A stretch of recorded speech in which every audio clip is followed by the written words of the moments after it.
नमस्कार दोस्तों, मैं प्रबल प्रताप सहगल। पहला तो ਤੁਹਾਡਾ बहुत बहुत ਧੰਨਵਾਦੀ ਹਾਂ कि ਤੁਸੀਂ खुद भी ਸਬਸਕ੍ਰਾਈਬਰ ਮੇਰੇ ਬਣੇ और दूसरिਆਂ ਨੂੰ ਵੀ ਬਣਾ ਰਹੇ ਹੋ और ਤੁਹਾਡੀ ਜੋ ਵੀਡੀਓਜ਼ ਨੂੰ ਮੈਨੂੰ ਬਹੁਤ ਪਿਆਰ ਮਿਲਿਆ। मैं आप जी का बहुत तह दिलों धन्यवादी हाँ। और सानू जिवें कि मैं पहला भी दसिया सी कि असी इस दे पिछे साडा एक मोटिव है कि कुछ उन्हां लोकां तक ये वीडियो पहुंच सकन जो कि बेचारे नहीं पढ़ सके या कुछ पढ़ाई करना चाहते हैं, कोई पैसा नहीं है या अफोर्ड नहीं कर सके, तो उस करके अज कुछ चीज़ां इदां दियां लैके आए हैं जिवें कि अज नवी जनरेशन है, कुछ नवे बच्चे हैं। जे आपां कहिए कि आपां उन्हां नाल रल के चलना है तो आपां नूं उन्हां वांगू ही होना पैना है। आपां कुछ पिछली डिटेल तो नवी डिटेल वाल नूं वधदे आ। चलो सब तो पहली चीज की है कि जो इंडिया दे विच कहा जाता है कि इंग्लिश की स्टार्टिंग हुई है तो एक वर्ड बोलिया गया जिहदा नाम सी WC। WC का मतलब सी वाटर क्लॉसेट। वाटर क्लॉसेट, इनू क्लॉसेट नहीं बोलिया जाता, खक्खे की आवाज च आउंदा है ना कि कक्के दी। It is water closet means गुसलखाना। जे तुसी कदे कोई गोल्फ कंट्रीज दे विच जाओ तो अज भी ये उर्दू का वर्ड है गुसल करना, यानी कि गुसलखाना की हुंदा सी। तो जो उदों गोरे लोग इंडिया दे विच आए तो की देखा गया कि मान लो आ एक घर है ते इत्थे एक दो कमरे बना दिते गए और आ गेट आ गया तो इत्थे कोने च खुंजे दे विच हुंदा सी एक गुसलखाना जिहदी कोई इन्नी ज़्यादा सुविधा नहीं सी। मोस्टली हुंदा की सी कि जो औरतां हन या बच्चे हन रात नूं यूरीन वगैरह पास आउट करना तो उत्थे चले जाते सी तो पानी की बाल्टी उत्थे पा दित्ती जाती सी। तो इदां जदों गोरे लोग इत्थे आए तो यही चीज़ देखी गई सी कि इस दे नाल गंदगी फैलती है और इस दे नाल बीमारी फैल सकती है। तो उन्होंने एक जगह जगह लकड़ के बूथ लगाए सी तो उन्होंने नाम दिता सी WC यानी वाटर क्लॉसेट। तो वक्त बदलता गया, वक्त दे बदलते हुए एक वर्ड बोलिया गया, दूसरा वर्ड आया टॉयलेट, जिन्होंने आम लोग टॉयलेट बोलते हैं। देखो इसमें एक याद रखना है, ट की आवाज च नहीं बोलना, इट इज नॉट टॉयलेट, ये ठ की आवाज च बोलना है अ टॉयलेट। तो टॉयलेट की सी इस दे विच एक उपलब्धि ये हुई कि इस दे छोटा जिहा घर दे विच एक स्पेस बनाया गया जिस दे विच सिटिंग सीट सी। उस जमाने दे विच पानी दी कोई खास निकासी नहीं सी, कोई भी बंदा स्टूल पास आउट करदा सी, यूरिन पास आउट करदा सी ते पानी दी बाल्टी मग वगैरह पा दिंदा सी। तां इस दे विच यही एक उपलब्धि सी तां उहनूं नाम दिता गया सी टॉयलेट। इहदे नाल एक चीज ये जरूर सी कि हर एक परिवार दे विच एक प्राइवेसी सी। अदरवाइज की सी तां जेंट्स मोस्टली बाहर जांदे हुंदे सी रात बरात नेरे सवेरे जल्दी उठ के, तां एक प्राइवेसी भी मिल गई, एक एकांत दे विच भी, और दूसरा इसनूं एक रूम दिता गया that is part of toilet. तां इहदे विच की सी सिटिंग सीट सी। वक्त अगे बढ़ता है, नाम आया बैथरूम। बैथरूम देखो मोस्टली असी पंजाबी लोग असी बाथरूम बोलते हैं, ING लगा देने तो बाथिंग बोल देने, बट इंग्लिश में देखो की है कि मैं तो लैंग्विस्टिक नहीं सिखा रहा, मेरा है कि चलो आप एटलीस्ट जिन्नी भी कोशिश करिए वधिया करिए। बाथ दे नाल जदों भी कदे ING आउंदा इट इज बीदिंग, उन्होंने बीदिंग कहा जाता है, और ये आ गया बैथ, इट इज बैथरूम। हुण इहदे च की उपलब्धि आई, इस दे विच सब तो पहली चीज एक तां स्पेस थोड़ा बड़ा हो गया, सिटिंग सीट स्टैंडिंग सीट आ गई, ब्रश रखने दे स्टैंड्स वगैरह आ गए, पानी दी निकासी होने लगी। पहला की सी पानी उदां ही चक के पाया जाता सी, हुण की होया कि पानी दी भी निकासी होने लगी। So that is part of bathroom. वक्त बदलदा है इदां ही, पर अमेरिका दे विच अज भी ये अमेरिकन वर्ड है। Next is rest room.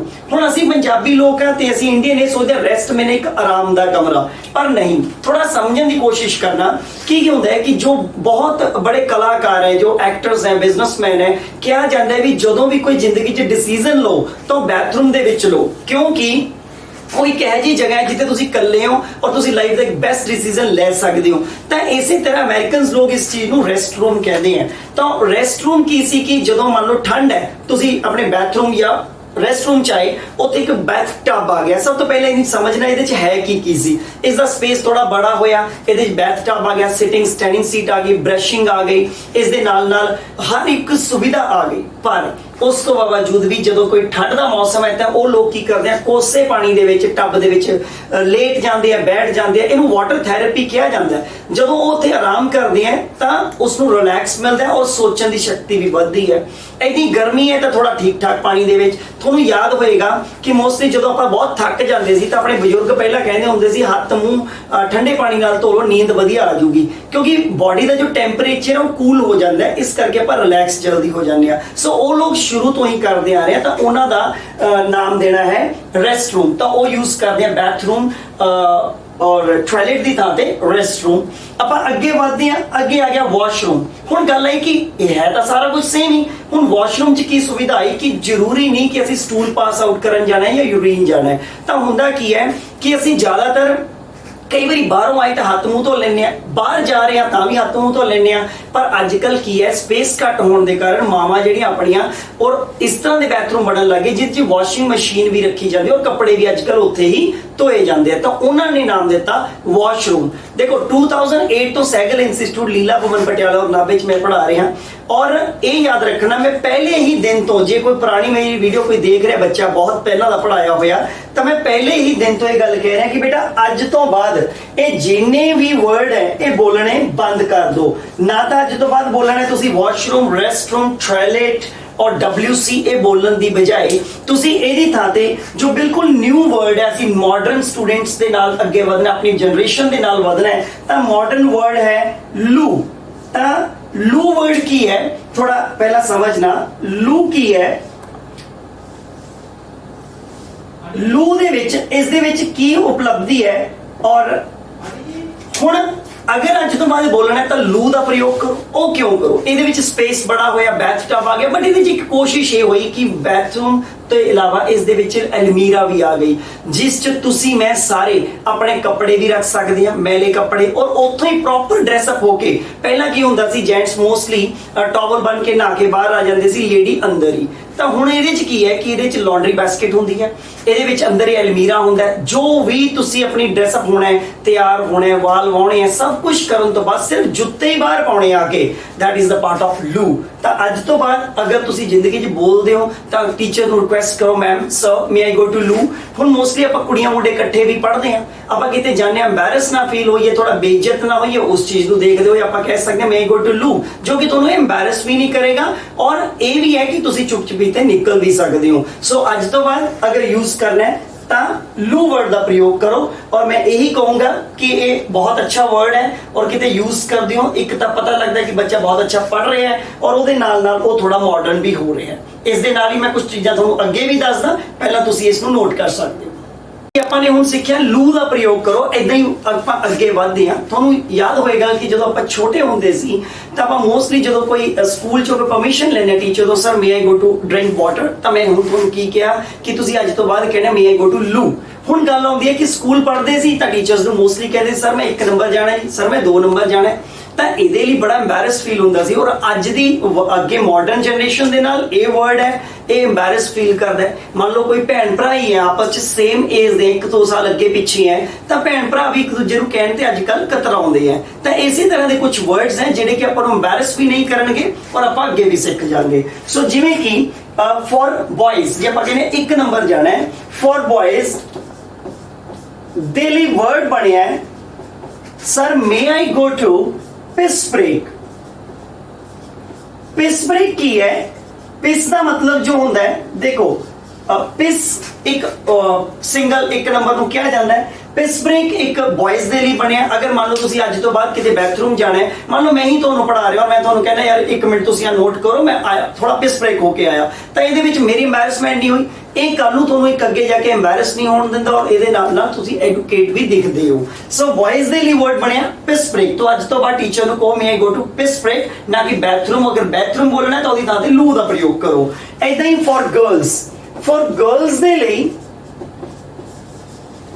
Word ਬਣਿਆ ਹੈ pee break, may I go to pee break. ਤਾਂ ਪੀ ਬ੍ਰੇਕ ਜੋ ਹੈ ਇਹ ਗਰਲਸ ਦੇ ਲਈ ਹੈ। ਪਰ ਇੱਕ ਛੋਟੀ ਜਿਹੀ ਗੱਲ ਇਸ ਚ ਇਨਫੋਰਮੇਸ਼ਨ ਨੂੰ ਦੇ ਦੇਣਾ ਤੁਹਾਨੂੰ, ਕੋਈ ਇਨਫੋਰਮੇਸ਼ਨ ਧਿਆਨ ਸਮਝਣਾ।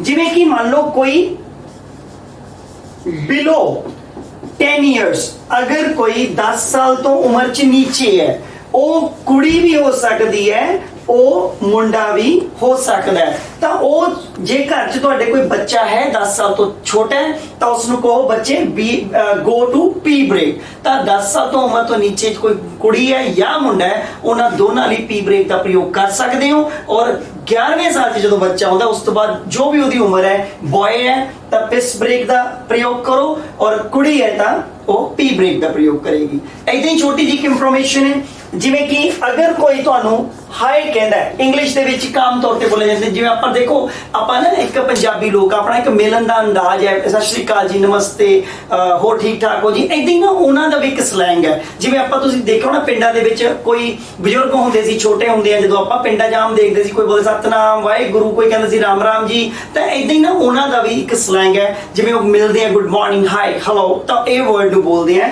ਅਗਰ ਕੋਈ ਤੁਹਾਨੂੰ ਹਾਈ ਕਹਿੰਦਾ ਹੈ ਤਾਂ ਉਹਦਾ ਰਿਪਲਾਈ ਕਰੋ ਹੈਲੋ, ਰਾਈਟ। ਹੁਣ ਗੱਲ ਆਈ ਥੋੜਾ ਸਮਝਣਾ, ਇੱਥੇ ਮੈंने बोल ਦਿੱਤਾ ਹੈਲੋ, ਤਾਂ ਇੱਥੇ ਕੀ ਆਇਆ, ਮੋਸਟਲੀ ਸਟੂਡੈਂਟਸ ਕੀ ਕਰਦੇ ਆ, ਉਹ ਇੰਗਲਿਸ਼ ਤਾਂ ਬੋਲਦੇ ਆ। ਦੇਖੋ ਇੱਥੇ ਆ ਗਿਆ ਹੈਲੋ। ਹੁਣ ਇੱਕ ਬੰਦਾ ਪੜਿਆ ਲਿਖਿਆ, ਇੱਕ ਸਕੂਲ ਪੜਿਆ, ਇੱਕ ਬਿਲਕੁਲ ਵੀ ਕਦੇ ਸਕੂਲ ਨਹੀਂ ਗਿਆ, ਹੁਣ ਉਹ ਕੋ ਫੋਨ ਚੱਕ ਕੇ ਕਹਿੰਦਾ ਹੈਲੋ। ਇੱਕ ਪੜਿਆ ਲਿਖਿਆ ਫੋਨ ਚੱਕਦਾ ਹੈਲੋ, ਹੁਣ ਉਹ ਕਿਹੜੀ ਹੈਲੋ ਬੋਲ ਰਿਹਾ ਹੈ, ਉਹ ਇੰਗਲਿਸ਼ ਵਾਲੀ ਬੋਲ ਰਿਹਾ, ਪੰਜਾਬੀ ਵਾਲੀ ਬੋਲ ਰਿਹਾ, ਇਹ ਬਹੁਤ ਹੀ ਕਨਫਿਊਜ਼ਨ ਹੈ। ਤਾਂ ਇੱਥੇ ਇੱਕ ਵਾਰ ਇੰਗਲਿਸ਼ ਸਿੱਖ ਰਹੇ ਆ ਤਾਂ it is hello, it is hello, not hello. ਇਹਨੂੰ ਹੈਲੋ ਨਹੀਂ ਬੋਲਣਾ, ਇਟਸ ਹੈਲੋ। ਤਾਂ ਇਸ ਦਾ ਜੋ ਸਲੈਂਗ ਹੈ ਉਹ ਇਸ ਚੀਜ਼ ਦਾ ਹੈ, ਜਿਵੇਂ ਕਿ this is hello, right। ਤਾਂ ਇਸ ਦੀ ਪ੍ਰੈਕਟਿਸ ਕਰਨ ਦੇ ਨਾਲ ਤੁਹਾਨੂੰ ਇਹ ਚੀਜ਼ ਆ ਜਾਏਗੀ। ਅਗਰ ਕੋਈ ਤੁਹਾਨੂੰ ਕਹਿੰਦਾ ਹੈ ਹੈਲੋ ਤਾਂ ਤੁਸੀਂ ਉਹਦਾ ਰਿਪਲਾਈ ਕਰੋ ਹਾਈ। ਤਾਂ ਇਸ ਚੀਜ਼ ਨੂੰ ਯਾਦ ਰੱਖਣਾ, ਮੋਸਟਲੀ ਕੀ ਹੁੰਦਾ ਹੈ, ਕੋਈ ਕਹਿੰਦਾ ਹਾਈ ਤਾਂ ਦੂਸਰਾ ਵੀ ਹਾਈ ਕਹਿ ਦਿੰਦਾ, ਬਟ ਇੱਥੇ ਅਗਰ ਕੋਈ ਹਾਈ ਕਹਿੰਦਾ ਤਾਂ ਉਹਦਾ ਰਿਪਲਾਈ ਤੁਸੀਂ ਹੈਲੋ ਕਹਿਣਾ। ਤਾਂ ਹੈਲੋ ਨੂੰ ਬੋਲਣ ਲਈ it's a part of hello, ਨਾ ਕਿ ਹੈਲੋ। ਸੋ ਪੰਜਾਬੀ ਵਾਲਾ ਹੈਲੋ ਨਹੀਂ, ਇਟਸ ਹੈਲੋ। ਸੋ ਇਸ ਇਨਫੋਰਮੇਸ਼ਨ ਨੂੰ ਤੁਸੀਂ ਰਾਈਟ ਡਾਊਨ ਕਰੋ, ਫਿਰ ਮੈਂ ਤੁਹਾਨੂੰ ਅਗਲੀ ਇਨਫੋਰਮੇਸ਼ਨ ਵੀ ਦੇਣਾ। ਅੱਗੇ ਵਧਦੇ ਹਾਂ ਆਪਾਂ ਇਸੇ ਚੀਜ਼ ਦੇ ਉੱਪਰ, ਤਾਂ ਕੁਝ ਹੋਰ ਲੇਟੈਸਟ, ਪਰ ਇਹ ਯਾਦ ਰੱਖਣਾ ਜਿਹੜੀ ਮੈਂ ਚੀਜ਼ ਕਰਵਾ ਰਿਹਾ ਹੁਣ ਇਹ ਇੱਕ ਰਿਟਨ ਦੇ ਵਿੱਚ ਨਹੀਂ ਆਉਂਦੀ ਕਦੇ, ਬਟ ਹਾਂ ਅੱਜ ਦੇ ਤੁਸੀਂ ਯੰਗਸਟਰ ਹੋ ਜਾਂ ਆਪਣੇ ਕੋਈ ਇਹੋ ਜਿਹੇ ਏਜ ਦੇ ਲੋਕ ਹੈ ਜੋ ਆਪਣੇ ਬੱਚਿਆਂ ਨਾਲ ਗੱਲ ਕਰਦੇ ਆ, ਤਾਂ ਉਹ ਥੋੜਾ ਇਸ ਚੀਜ਼ ਨੂੰ ਸਿੱਖ ਸਕਦੇ ਆ। ਜਿਵੇਂ ਕਿ ਪਹਿਲਾਂ ਨਾ ਲੋਕ ਕਹਿੰਦੇ ਹੁੰਦੇ ਸੀ ਯੈਸ, ਯੈਸ ਦਾ ਮਤਲਬ ਸਿੰਪਲ ਹੋ ਗਿਆ ਹਾਂ, ਹਾਂਜੀ, ਰਾਈਟ। ਤਾਂ ਮਾਡਰਨ ਯੁੱਗ ਦੇ ਵਿੱਚ ਆਪਾਂ ਅੱਗੇ ਵਧਦੇ ਹਾਂ ਤਾਂ ਉਹਦੇ ਹਿਸਾਬ ਨਾਲ ਬੱਚੇ ਕੀ ਕਹਿਣ ਲੱਗੇ, ਤਾਂ ਕੁਝ ਲੋਕ ਕਹਿਣ ਲੱਗੇ ਯਾ, ਰਾਈਟ, ਏਦਾਂ ਹੀ ਯਾ। ਤਾਂ ਦੇਖੋ ਇਹਨਾਂ ਇੱਕ ਆਪਣਾ ਆਪਣਾ ਤਰੀਕਾ ਹੈ। ਜਿਵੇਂ ਆਪਾਂ ਮੰਨ ਲਓ ਪਿਤਾ ਜੀ ਨੂੰ ਕਿਹਾ ਕਿ ਪਿਤਾ ਜੀ ਮੈਂ 2 ਪੈਸੇ ਦੇ ਆਇਆ, ਤਾਂ ਕਹਿੰਦਾ ਚੰਗਾ, ਫਿਰ ਤਾਂ ਉਹੀ ਚੀਜ਼ ਆ ਗਿਆ ਯਾ, ਓਕੇ। ਤਾਂ ਇਹ ਕੀ ਆ ਗਿਆ, ਯੈਸ, ਯਾ, ਯਾ।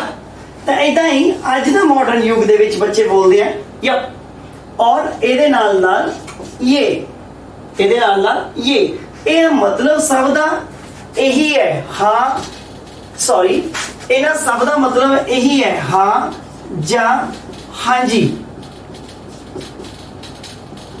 ਬਟ ਅਗਰ ਤੁਸੀਂ ਲਿਖਦੇ ਹੋ, ਤੁਸੀਂ ਬੋਲਦੇ ਹੋ, ਤਾਂ ਕੋਸ਼ਿਸ਼ ਕਰੋ ਤੁਸੀਂ ਇਸ ਵਰਡ ਨੂੰ ਹੀ ਬੋਲੋ, ਕਿਉਂਕਿ ਇਹੀ ਵੈਲਿਡ ਮੰਨਿਆ ਜਾਂਦਾ ਹੈ। ਇਹ ਇੱਕ ਮਾਡਰਨ ਯੁੱਗ ਦਾ ਸਲੈਂਗਸ ਹੈ, ਤੁਸੀਂ ਇਸ ਨੂੰ ਇਹ ਨਹੀਂ ਕਹਿ ਸਕਦੇ ਕਿ ਇਸ 'ਚ ਤੁਹਾਡੇ ਕੋਈ ਅੱਛੇ ਨੰਬਰ ਆ ਸਕਦੇ ਆ, ਬਟ ਇਹ ਫੋਰਐਵਰ ਹੈ। ਏਦਾਂ ਹੀ ਆਪਾਂ ਬੋਲਦੇ ਆ ਨਾ ਜਾਂ ਨਹੀਂ ਜਾਂ ਨਹੀਂ ਜੀ, ਤਾਂ ਉਹਦੇ ਲਈ ਆਪਾਂ ਸਿੰਪਲ ਕੱਟ ਬੋਲਦੇ ਆ ਨੋ।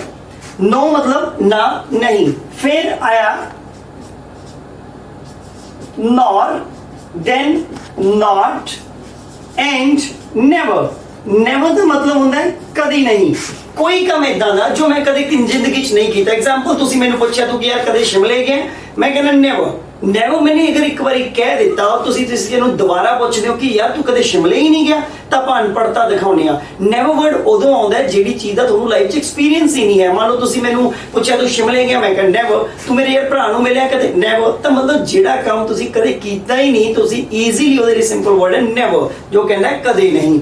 ਏਦਾਂ ਹੀ ਬੋਲਿਆ ਗਿਆ ਜੋ ਮਾਡਰਨ ਵਰਡ ਦੀ ਆਪਾਂ ਗੱਲ ਕਰਦੇ ਆ, ਜਿਹਦੇ ਵਿੱਚ ਆ ਗਿਆ no and nops। ਤਾਂ ਅਗਰ ਤੁਸੀਂ ਮਾਡਰਨ ਦੇ ਉਸ 'ਚ ਜਾਣਦੇ ਹੋ ਤਾਂ nops ਔਰ nop ਹੀ ਬੋਲੇ ਜਾਣਗੇ। ਬਟ ਇਹ ਰਾਈਟਿੰਗ ਦੇ ਕਨਸੈਪਟ ਹੈ, ਬਟ ਨਾ ਮਨਾ ਹੀ ਲਈ, ਜਿਹਨੂੰ ਆਪਾਂ ਕਹਿੰਦੇ ਨਾ ਕਰਨ ਲਈ, ਨਾ ਹੈ ਜੀ ਮੈਂ ਨਹੀਂ ਕਰਨਾ ਜਾਂ ਮੈਂ ਕਦੇ ਨਹੀਂ ਕੀਤਾ ਇਹ ਕੰਮ, ਤਾਂ ਉਹਦੇ ਲਈ ਇਹ ਸਿੰਪਲ ਵਰਡ ਹੈ। ਪਰ ਰਾਈਟਿੰਗ ਜਦੋਂ ਤੁਸੀਂ ਕਰਦੇ ਹੋ ਉਹਦੇ ਲਈ ਇਹੀ ਨੋ ਵਰਡ ਹੀ ਅੱਗੇ ਆਏਗਾ। ਓਕੇ, ਸੋ ਇਦਾਂ ਹੀ ਕਿਹਾ ਜਾਂਦਾ ਹੈ। ਓਕੇ, ओके वर्ड की है कि सिंपल एक वर्ड है कि यार बत्ती बंद कर दे, एग्जांपल ओके चंगा जी, ठीक है जी, ओके कर दे। तो ओके वर्ड का मतलब जो असल किया गया है वो है ऑल करेक्ट। ਹੁਣ ਅਗਰ ਆਪਾਂ ਦੇਖਦੇ ਹਾਂ ਨਾ ਇਹਦੇ ਚ A ਆ ਰਿਹਾ ਨਾ C ਆ ਰਿਹਾ, ਬਟ ਓਕੇ ਵਰਡ ਕੀ ਸੀ? ਕਿਹਾ ਜਾਂਦਾ ਹੈ ਕਿ ਓਕੇ ਵਰਡ ਇੱਕ ਇਹ ਸੀਗਾ ਕਿ ਕੋਈ ਚੀਜ਼, ਇੱਕ ਮਸ਼ੀਨਰੀ ਤੁਸੀਂ ਲਿਆਏ, ਉਹਦੇ ਉੱਪਰ ਓਕੇ ਟੈਸਟਡ ਦਾ ਇੱਕ ਸਟicker ਲੱਗਿਆ ਪਿਆ ਹੈ, ਪਰ ਇਹ ਘਰੇ ਜਦੋਂ ਆਈ ਮਸ਼ੀਨਰੀ ਉਹ ਨਹੀਂ ਚੱਲੀ, ਤਾਂ ਇਸ ਕਰਕੇ ਓਕੇ ਦਾ ਮਤਲਬ ਇਹ ਹੁੰਦਾ ਕਿ all correct। ਬਟ ਕਈ ਵਾਰੀ ਇਦਾਂ ਹੁੰਦਾ ਹੈ ਕਿ ਕਈ ਬਿਲਕੁਲ ਨਿਊ ਮਸ਼ੀਨਰੀ ਵੀ ਕੰਮ ਨਹੀਂ ਕਰਦੀ, ਤਾਂ ਇਸ ਕਰਕੇ ਜਿਹੜੀ ਚੀਜ਼ ਕਦੇ ਜ਼ਿੰਦਗੀ 'ਚ ਕਿ ਇਨਸਾਨ ਵੱਲੋਂ ਕੀਤੀ ਗਈ ਕੋਈ ਵੀ ਚੀਜ਼ ਕਰੈਕਟ ਨਹੀਂ ਹੋ ਸਕਦੀ, ਉਹ ਕੋਈ ਨਾ ਕੋਈ ਇਸ 'ਚ ਪ੍ਰੋਬਲਮ ਜ਼ਰੂਰ ਆਉਂਦੀ ਹੈ। ਤਾਂ ਇਸ ਕਰਕੇ ਇੱਕ simple slang C that is okay, ਤਾਂ ਓਕੇ ਵਰਡ ਬੋਲਿਆ ਗਿਆ। ਇਦਾਂ ਹੀ ਅਗਰ ਤੁਸੀਂ ਅੱਜ ਮਾਡਰਨ 'ਚ ਜਾਂਦੇ ਹੋ ਤਾਂ ਆਪਾਂ ਦੇਖਦੇ ਹਾਂ ਬੱਚੇ ਮੋਸਟਲੀ ਯੂਜ਼ ਕਰਦੇ ਆ okay, right, and okay, okay, okay, और आजकल बोल दिता जाता है ओकेज। ਉਹੀ ਗੱਲਬਾਤ ਹੈ, ਉਹੀ ਕੁਛ ਹੈ, बट जिवें आपां कह दिंदे आ कि जिवें काफ़ी लोग मैनूं पुछदे हैं कि sir I want to go to school, ਤਾਂ आई वाना गो, देखो आई वाना गो, आई गोना गो एक ग्रामर ਦਾ ਪਾਰਟ ਨਹੀਂ ਹੈ, ਇੱਕ ਅਮਰੀਕਨਸ ਦੀ ਲੈਂਗੁਏਜ ਹੈ ਇਹ। ਹੁਣ ਜੇ ਮੈਂ ਤੁਹਾਨੂੰ ਉਹ ਕਹਾਣੀ ਪੂਰੀ ਸਮਝਾਵਾਂਗਾ ਤਾਂ 20 ਮਿੰਟ ਲੱਗ ਜਾਣਗੇ, ਬਟ ਇੰਨਾ ਕੁ ਤੁਹਾਨੂੰ ਦੱਸ ਦੇਣਾ ਕਿ ਅਮਰੀਕਨਸ ਜੋ ਹੈ ਉਹ ਕਾਲੇ ਲੋਕਾਂ ਵੱਲੋਂ ਵਸਾਇਆ ਗਿਆ ਸੀ। ਉਹਨਾਂ ਲੋਕਾਂ ਨੂੰ ਜ਼ਿਆਦਾਤਰ ਨਹੀਂ ਵੈਲਿਊ ਮਿਲਦੀ ਸੀ, ਕੋਈ ਅਹਿਮੀਅਤ ਨਹੀਂ ਮਿਲਦੀ ਸੀ, ਤਾਂ ਉਹਨਾਂ ਨੇ ਜਦੋਂ ਆਪਣਾ ਦੇਸ਼ ਬਣਾਇਆ ਤਾਂ ਉਹਨਾਂ ਨੇ ਇਹੀ ਚੀਜ਼ ਕੀਤੀ। ਜਿਵੇਂ ਸਵਿਚ ਆਪਣੇ ਸਵਿਚ ਸਿੱਧੇ, ਜਿਵੇਂ ਤੁਸੀਂ ਇਹ ਦੇਖ ਸਕਦੇ ਹੋ ਆਪਣੇ ਸਵਿਚ ਇਦਾਂ ਸਿੱਧੇ ਹੈ, ਰਾਈਟ, ਉਹਨਾਂ ਦੇ ਇਦਾਂ ਔਨ ਹੁੰਦੇ ਆ, ਆਪਣੇ ਇਦਾਂ ਔਨ ਹੁੰਦੇ ਆ, ਉਹਨਾਂ ਦਾ ਉਲਟਾ ਹੈ। ਰੋਡਸ ਉਹਨਾਂ ਦੀ ਰਾਈਟ ਹੈਂਡ ਸਾਈਡ ਹੈ, ਤਾਂ ਇਸ ਕਰਕੇ ਜਿਹੜੀ ਉਹ ਇੰਗਲਿਸ਼ ਵੀ ਬੋਲਦੇ ਆ, ਥੋੜਾ ਮੈਂ ਸਮਝਾਉਣਾ ਚਾਹੁੰਦਾ, ਜਿਵੇਂ ਕਿ ਮੰਨ ਲਓ ਆਪਾਂ ਨੇ ਕਿਹਾ ਕਿ ਇਹ ਕਰਟਨਸ ਹੈ, ਪਰਦੇ ਹੈ, ਤਾਂ ਉਹਨਾਂ ਨੇ ਕੀ ਕਹਿਣਾ ਕਵਰ ਕਲॉथ, मतलब whatever they feel they speak, you understand, ਜੋ ਫੀਲ ਕਰਦੇ ਹੋ ਬੋਲਦੇ ਆ। ਮੰਨ ਲਓ ਕੈਪਸਿਕਮ, ਸ਼ਿਮਲਾ ਮਿਰਚ ਹੈ, ਤਾਂ ਉਹਨਾਂ ਨੇ ਕਿਹਾ, ਆਪਾਂ ਨੇ ਕਿਹਾ ਕੈਪਸਿਕਮ ਹੈ, ਸ਼ਿਮਲਾ ਮਿਰਚ, ਉਹਨਾਂ ਨੇ ਕਹਿਣਾ ਨਹੀਂ it's a green chilli, you understand, so whatever they feel they speak, they don't care about the grammar and all, and sometimes we people are believing that gona vana is a part of that. No, it is not exactly, guys. So it is very clear, gona vana is not a part of the grammar. So if you want to speak better, so you have to speak with this slangs, with this correct information.